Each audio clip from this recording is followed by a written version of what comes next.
ஸ்தோத்திரம். ஆண்டவர் தருகிற இந்த புதிய வாழ்க்கை, அப்படி ஒருவேளை நம்ம யோசிக்கலாம், நம்முடைய வாழ்க்கையில் எப்படி இனி ஒரு புதிய ஜீவிதம் எப்படி உண்டாகிறது? நம்ம வருஷ காலமா மாத காலமா இப்படிதானே ஓடிட்டு இருக்கிறோம், இப்படிதானே செஞ்சுட்டு இருக்கிறோம், இது ஒரு ரொட்டீனா தானே இருக்கு. இல்ல தேவ பிள்ளையே, ஒருவன் கிறிஸ்துவுக்குள் இருந்தால் அவன் வாழ்க்கை புதிய சிருஷ்டியாகிறது. அல்லேலூயா. அவன் வாழ்க்கை புதிதாகிற தேவ பிள்ளையே. இந்நாளிலும் கிறிஸ்துவுக்குள்ள இருக்கிற தேவ பிள்ளையே, வாழ்க்கை பழைய வாழ்க்கை அல்ல, ஒரு புதிய வாழ்க்கையை கர்த்தர் தர போகிறார். அல்லேலூயா. இந்த புதிய வாழ்க்கை உருவாக வேண்டும் என்று சொன்னால் இந்த கொரிந்தியர்ல சொல்லப்பட்டது பழையவைகள் கடந்து போகணும். அல்லேலூயா, அல்லேலூயா.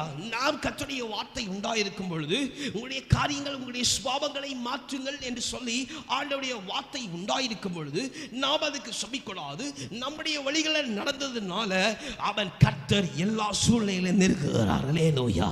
நாம் எதிர்பார்த்திருந்த நாம் போகிற வழியை கர்த்தர் இறுக்கி பிடிக்கிறார்.